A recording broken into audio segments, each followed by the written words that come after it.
Welcome to the Vine Life podcast. We're a wholehearted community of Jesus followers, seeking God's kingdom in Manchester and beyond. Morning, everyone. How you all doing? Good. No one's going to say in that moment, actually, not good. But you know, it's polite to ask, isn't it?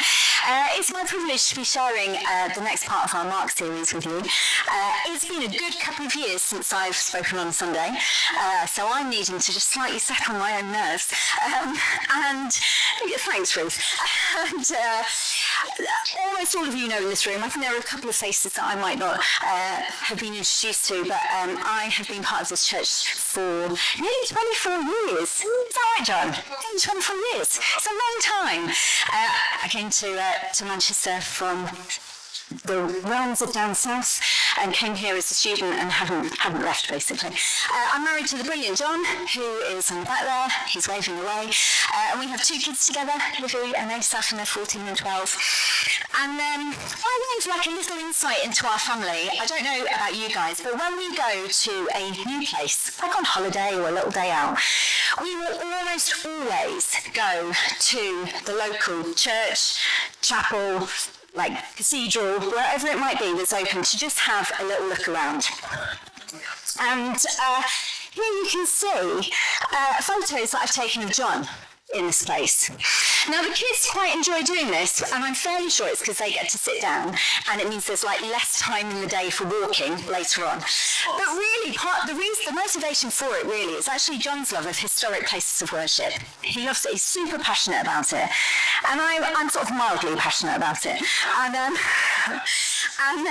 And so when we're in these places, I tend to take a photo of John. There's a little group, WhatsApp group, I tend to share it with, and we've sort of become a bit of a running joke that one day photos such as these will get put into like a photo book, some kind of published book, maybe a calendar, John suggested, that's entitled John in Cathedrals.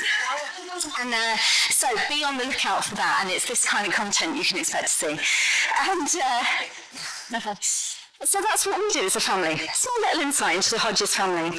And over the years, we've had the privilege, this is just a little sample, of visiting some incredible historical places of worship, like in the UK and in Europe. We've been so fortunate with that.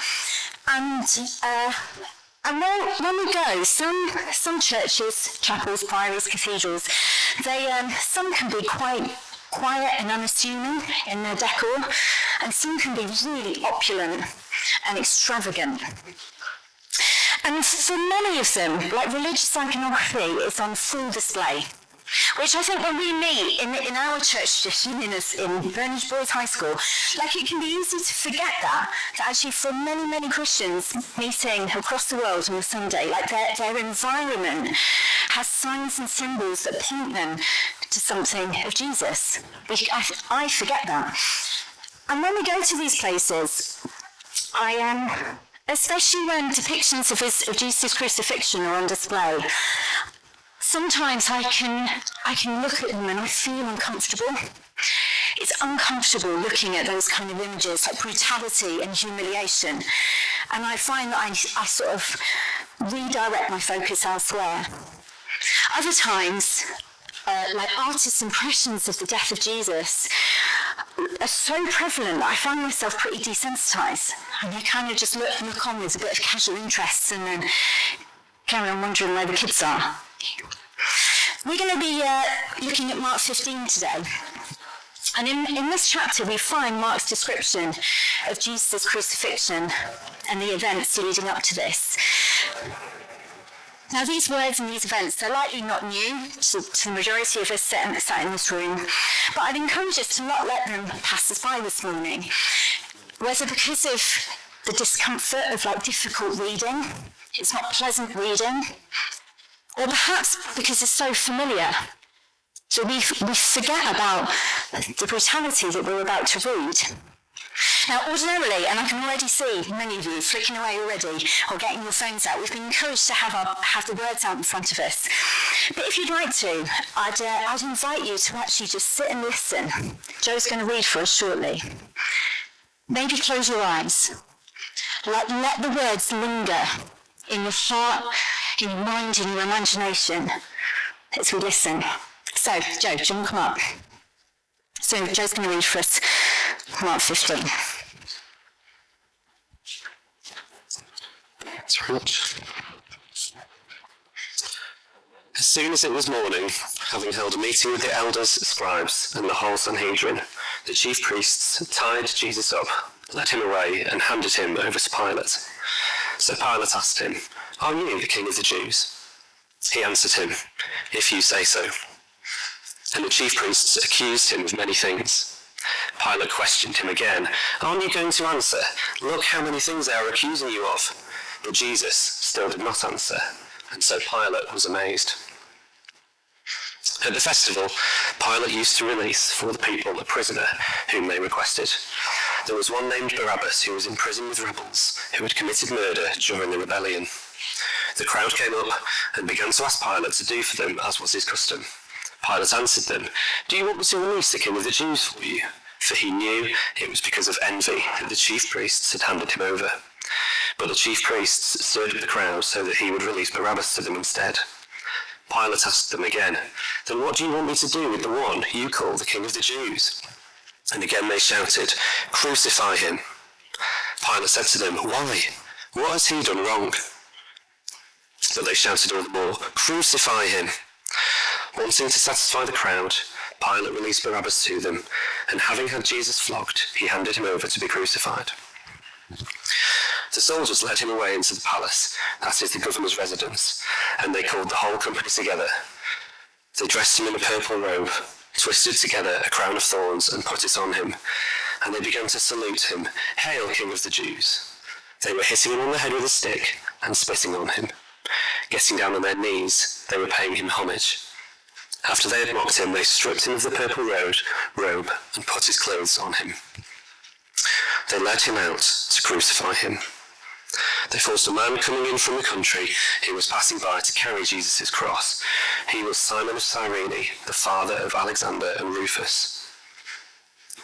They brought Jesus to the place called Golgotha, which means the place of the skull. They tried to give him wine mixed with myrrh, but he did not take it.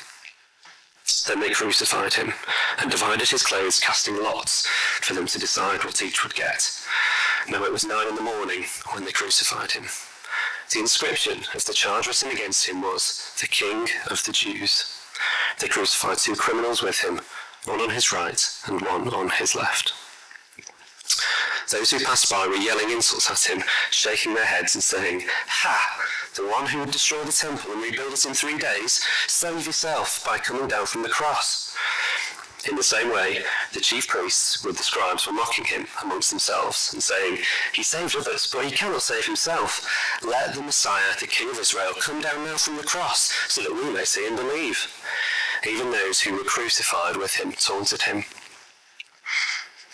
When it was noon, darkness came over the whole land until 3 in the afternoon. And at 3, Jesus cried out with a loud voice, "Eloi, Eloi, lema sabachthani," which is translated, my God, why have you abandoned me?" When some of those standing there heard this, they said, "See, he's calling for Elijah."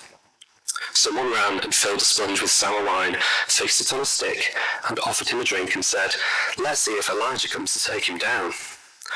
Jesus let out a loud cry and breathed his last. Then the curtain of the temple was torn in 2 from top to bottom.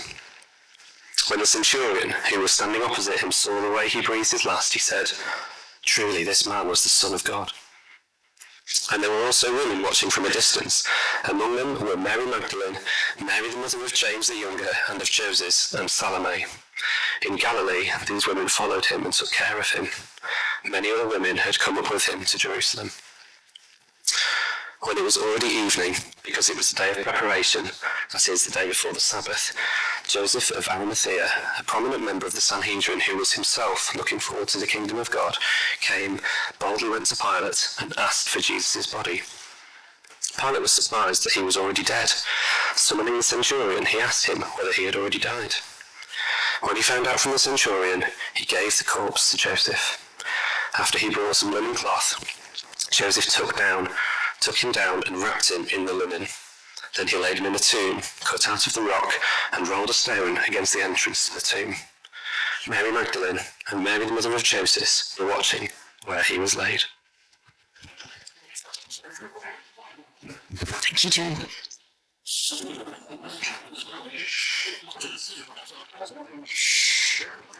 Mark's account of the death of Jesus and the events that are leading up to it is likely the earliest, and it's the shortest out of the four Gospels.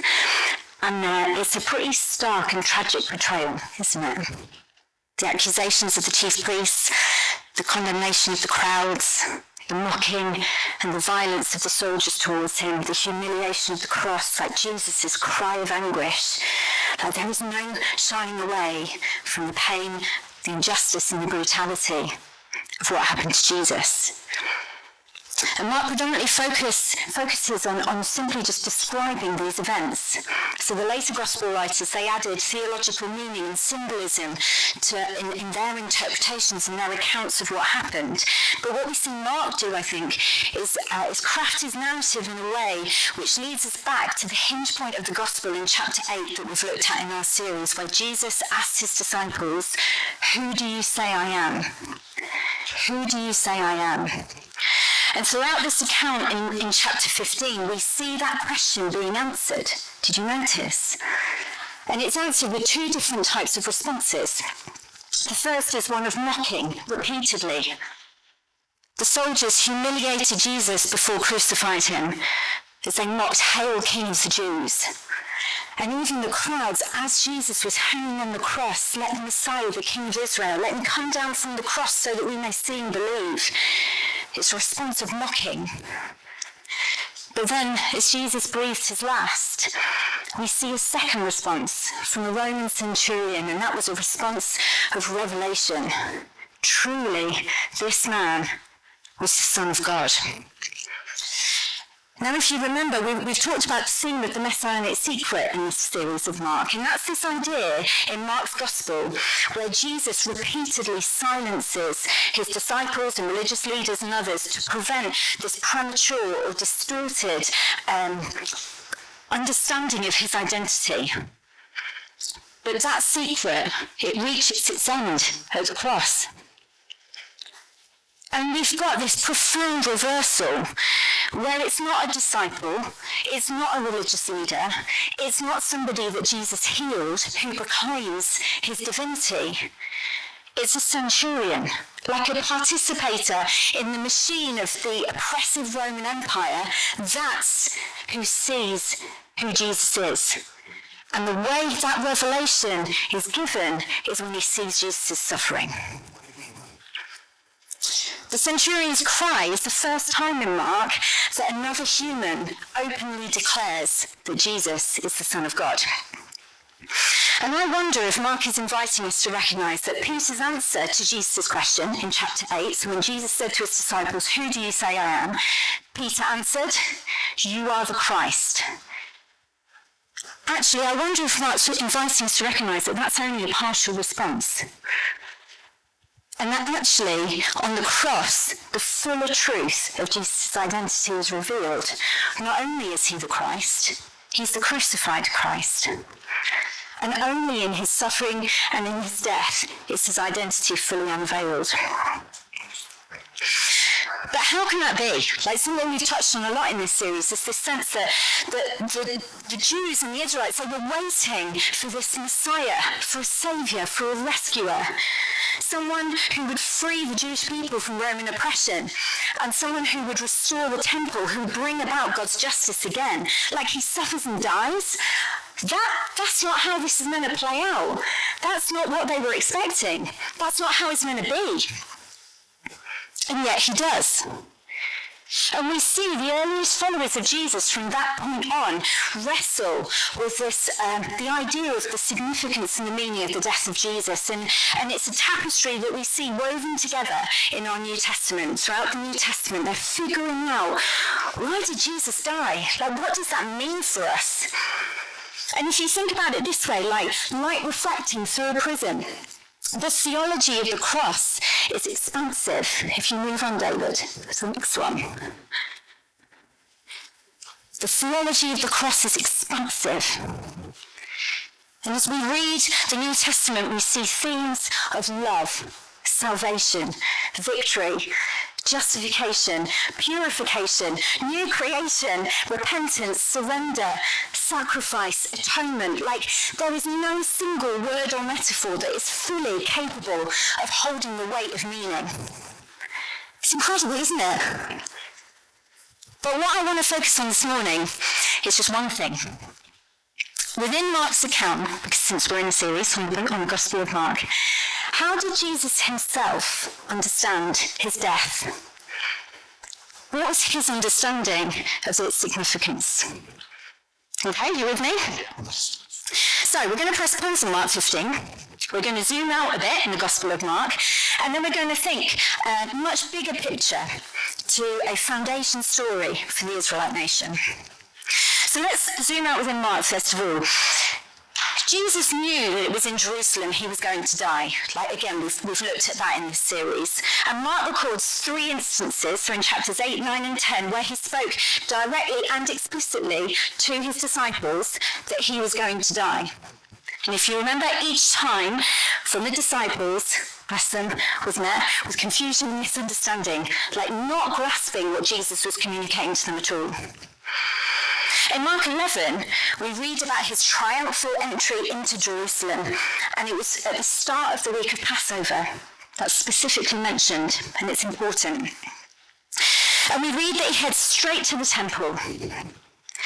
He drives out the money changers, he overturns their tables, and he accuses them of making the temple a den of robbers. And he made a lot of enemies that day, because in that act he was asserting his authority in that place. And he was asserting that actually the temple no longer represents what God intended it to represent. And so we read that he's attracting the attention of the chief priests and the religious leaders. Now, in the wider context, like, revolt is in the air at this point in time. There's been other recent uprising. Passover week means that Jerusalem is packed with hundreds of thousands of extra people. And Jesus is being watched as he's repeatedly located in the temple, day after day. Have we picked up on that theme as we have read Mark? Like, Jesus is in the temple, Jesus is in the temple. He's questioned. He's trying to be caught saying something that's worthy of arrest. He's politically charged. There's conflict between Jesus and the religious leaders at this point, and so a plot to kill him is put in motion. And it's Passover night when it all comes to a head, which Mark records in chapter 14. So we looked at that for those of us that were in homes last week. We read chapter 14 together. And Jesus knows what is happening. Like, he sees the writing on the wall. He knows that he has only hours left to live at this point. And he seems to want to create this quiet moment with his closest followers to explain the meaning of his death.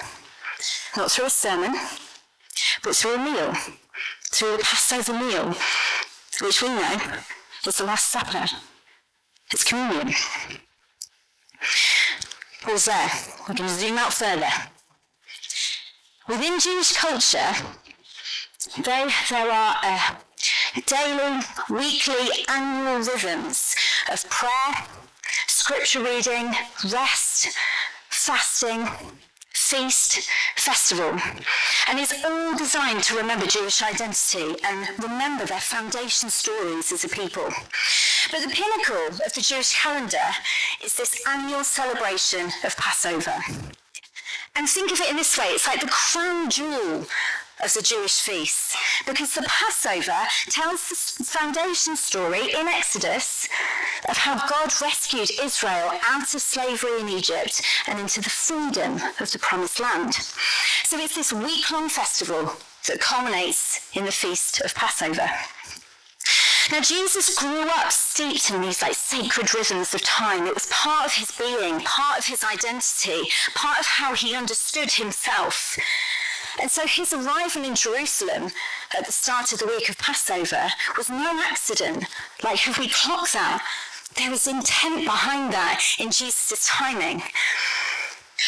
Now, every aspect of the annual Passover feast, it's on the screen behind the cedar plate. It was saturated with meaning, every part of it, all designed to remember the redemption and liberation story of God rescuing his people. So the bitter herbs, the breaking and eating of the bread, the lamb, the cup of wine, it all held enormous symbolism for the Jewish people. And on the night before his death, Jesus transformed this story, taking the central symbols of Israel's liberation and redemption, and he reinterpreted them around himself. And he takes two elements of the meal, the bread and the wine, and he attaches new words that we read in Mark 14. This is my body.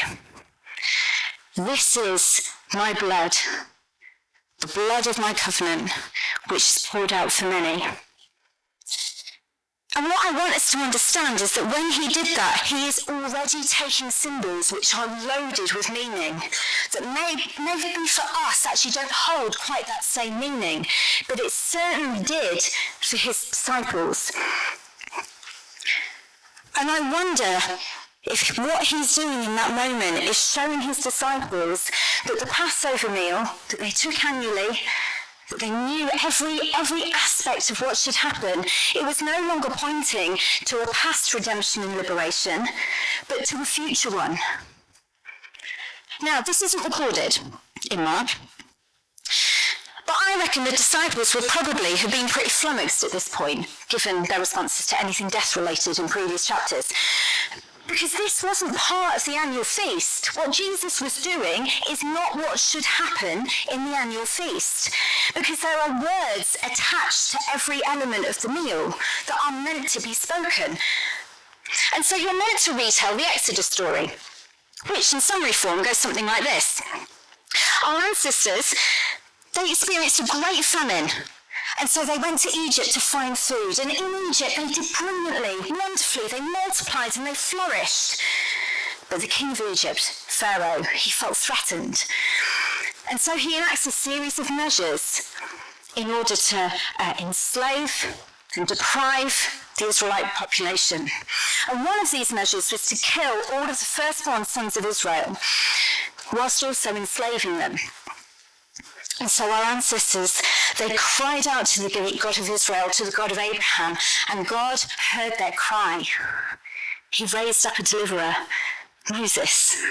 And through Moses, God brought great acts of justice against against Egypt's oppression. 10 great strikes, we know them as the plagues, don't we, against the Pharaoh and his people. And the last strike was killing off the firstborn, human and animal, across the land of Egypt. But God provided a means of mercy and escape. And so the bread, that's about the haste and the hurry that our ancestors were in, so that they were ready to flee at the right time. And the wine, that's about the blood from the sacrificed lamb that needed to be marked on the doorway of every household, so that when the plague, or the destroyer, as it's called in Exodus 12, when it passes through the land, everyone in that household would be protected. Israelite, Egyptian, human, animal, protected for those that had the blood covering their doorway. Death has no claim in that place. But they're not the words that Jesus is recorded as saying. He reimagines these symbols as he shares this last meal, because somehow the bread that he is breaking symbolises his body being broken. And in roughly 12 hours, his body is going to be whipped and hung on a Roman cross to suffocate and die. Somehow that suffering will bring life to others. And somehow the cup of wine that he passes around, that represents his blood that's going to be shed so that others can be redeemed and liberated from oppression. I think Jesus was convinced that what was happening in that quiet night, in that room, was an event of significance for all of humanity and for every single one of us sat in this room today. And I'd like to suggest that if we don't understand the significance of Passover and of that foundation story, that actually we don't really grasp the full significance of the death of Jesus. And if you think about that image of the light being refracted through the prism, what Jesus seemed to be showing his closest friends is that his understanding of his death was about redemption and was about liberation. The Passover meal tells the story of the gospel. It's the good news of Jesus, who loved us and gave himself to death for us, that creates a new exodus. It creates an ultimate redemption and a final liberation forever. But liberation from what? Like we've heard in this series that what the people were expecting and hoping for, it was liberation from the oppression of that day. Political oppression, economic oppression from the Roman Empire. But that's not seemed to be the enemy that Jesus had in mind. It was another Pharaoh, another stronghold, who was much more pervasive and universal in humanity, both then and now. And the ultimate story that Jesus saw himself fulfilling started in a garden. And in the garden there was a choice represented by two trees. And it's about two ways to be human. The first one is to take of the tree of the knowledge of good and bad, and that tree leads to death. The other is the tree of life, and that represents living in a way in relationship with God and listening to God's wisdom. And whilst God's wisdom continues to call out to us, then and now, Scripture tells us that there is another voice calling too. And in Genesis, that voice is pictured as the serpent. And it's this creature of deception who invites humanity, invites the humans to redefine good and evil for themselves. And as the biblical story unfolds, that serpent is revealed to be the enemy, the Satan, the evil one, the accuser, the power of death itself. And Scripture describes its influence as sin. And sometimes we think of sin as the wrong things that we do, and it covers that. But it's more than that. When you look at sin in the Bible, it's this corrupting power that both works within us and works in the world around us. Within us, it's this impulse to protect me and mine, to secure our existence, to pursue a sense of security and pursue our own desires at the expense of others. Outside of us, it's this self-destructive energy. It's the best phrase that I have for it, that enslaves us and it fractures relationships and it causes chaos and death throughout God's creation. And it's clear through his teachings that Jesus knew that the human heart is an extremely complex thing, capable of great beauty and great kindness and great goodness, but also capable of behaviours that demonstrate just how enslaved it still is. And if we look back in chapter 7 of Mark, he lists some of those behaviours that Jesus identified: bitterness, deceit, anger, hatred, unforgiveness, lust, selfishness. And in the prophets, when you look at Isaiah and Jeremiah and Ezekiel and Joel, they look forward to a day of a renewed and eternal covenant partnership with God. And as they look forward to that day, they talk about a renewal of the heart. And so that's the liberation story that Jesus steps into. He wasn't coming to rescue his people from the tyranny of Rome, although he certainly cared about that.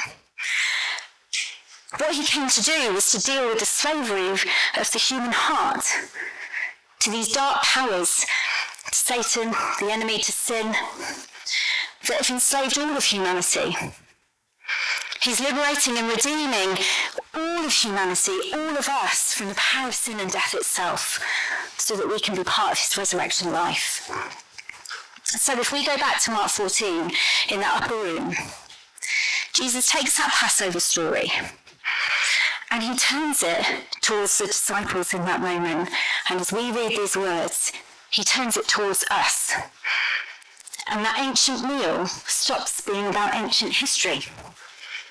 It becomes a moment where Jesus confronts each one of us with the truth of the darkness that can enslave us and that can own us.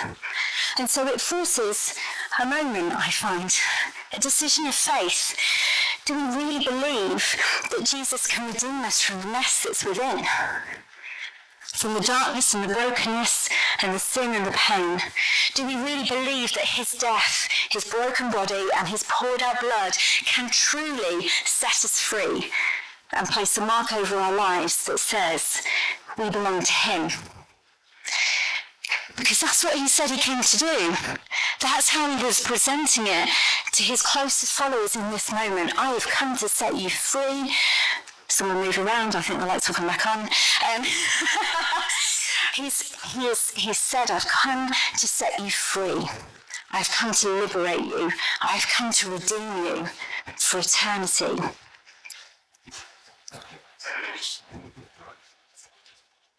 And something profound happens when we place our trust in the work of Jesus on the cross. It's pretty mysterious. I can't say that I understand it at all, but somehow we become unified with him in his death. We may not have experienced physical death, but we somehow become unified with him in that death. And Paul describes it this way in Galatians: "For I have been crucified with Christ, and I no longer live, but Christ lives in me. I have been crucified with Christ. I no longer live, but Christ lives in me." And I wonder if that's where the redemptive work begins, because it's a journey and it's a process. It's a one-time salvation, but it's a process of working that out to be a redeemed people.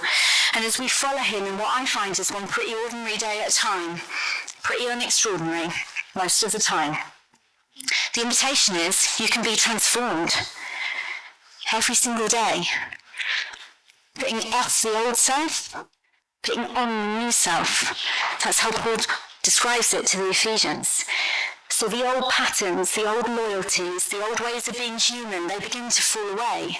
And the Spirit forms in us a new way of being human, a new way of living, a new identity and a new humanity, so that we're being restored to the image bearers that show the likeness of God. Isn't that wonderful? Like, it blows my mind. I'm mostly pleased I've got through that without crying. Because this is the truth, is that through the crucified Christ, we get to be the kind of human that we were always intended to be. And I find that extraordinary. And based on your own unique story, that redemption journey will look different. And what I can probably guarantee is that it looks messy, because life isn't simple or straightforward, is it? It's not linear. It's not one neat step of progress after the next. Like, that's just not how we're built as humans. But do you know what? There's something beautiful in that mess. That's my key bit of learning over the last few years. That there is beauty to be found in the mess and in the complexity. We don't live in a fully restored creation, do we? Like, we don't have to look far to see brokenness around us. And we probably don't need to look far until we see brokenness within us either. And we get hurt by the brokenness of others who are on their journey, and we're still figuring out our own brokenness within and our own pain. And I'm probably not going to use this space this morning to air with you all my personal brokenness. You'll be relieved to hear. But know that it is there. And I know that when I look at my life, I can identify places where I still think and believe and behave in a way as if I'm still enslaved. I'm not. Jesus' work is final, but that hasn't quite infiltrated into every part of my thinking and my behaviour and my being. And from the nods from you, I suspect some of you can relate to that too. And for me, it can sometimes feel as if the temple veil that was torn, that's what we read about, that Joe read those words, that the temple veil was torn at the moment of his death, that somehow that veil is still intact. That's how it sometimes feels to me. As if his holy presence and my messiness, somehow they need to remain separate still. And it's in those moments especially, I think, that I need to remember, perhaps we need to remember, that redemption and liberation, they're not rewards for good behaviour. Like, that's a constant journey for me in my personality type. It's not a reward for good behaviour. It's not a wage that I can earn or that you can earn. They are gifts of grace, secured entirely by the work of Jesus on the cross. And we sang about that this morning. Dan, was it you that chose the set this morning? Wonderful. It's not by performance. It's not by striving. It is a gift that is freely given. And our job is that we're going to say yes. And are we going to commit to working that out? Probably some days will look better than other days. And some days are more committed than others. But are we committed to working that out individually, corporately, in relationship with one another? And I think one of the best ways that we can remind ourselves of the fact that this is a gift of grace is by participating in our version of that meal. The meal where Jesus redefined Passover around himself. And so, today, if you'd like to respond to this, we're going to take communion together.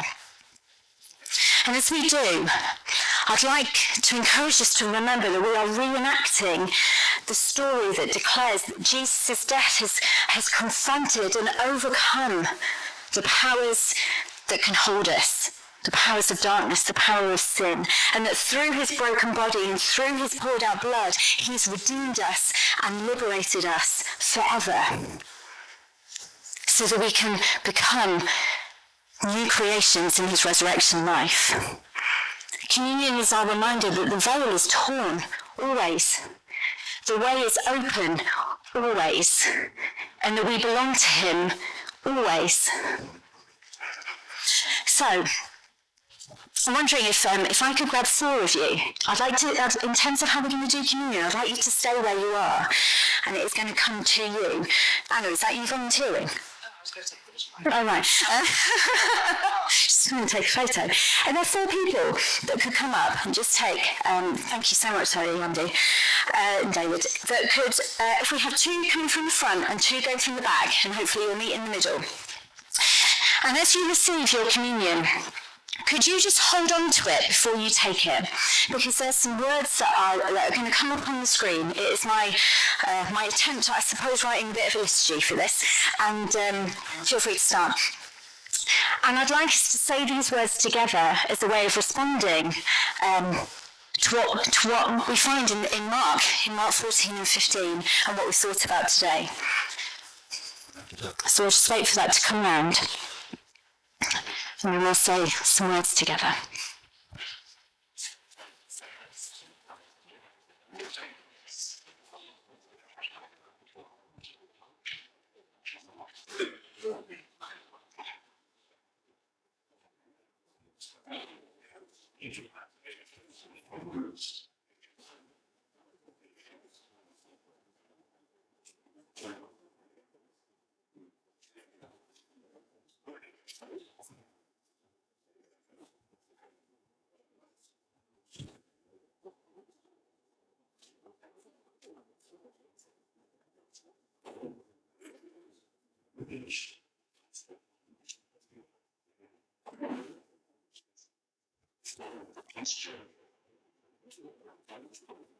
Thank you very much.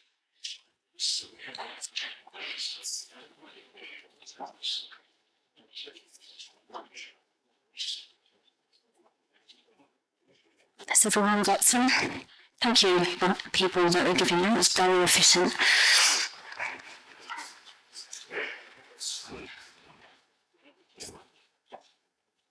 Why don't you stand, if you can?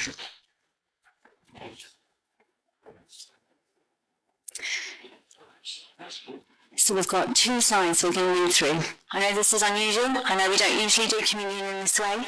I'm hoping that this gives each of us an opportunity to reflect on maybe an aspect of taking communion that maybe we don't often think about. And so let's say these words together.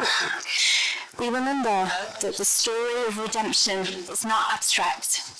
It's a story with blood and tears, with bondage and deliverance, with a God who hears the cry of his people and comes to rescue. As Israel was freed from Egypt, so Christ frees us from the powers that enslave, from the sins that bind, from the darkness that claims ownership over our lives. In receiving this communion, we remember that we are united with Jesus in his death, that we may also share in his resurrection life. We declare that we are no longer slaves, no longer held by sin, no longer held by death.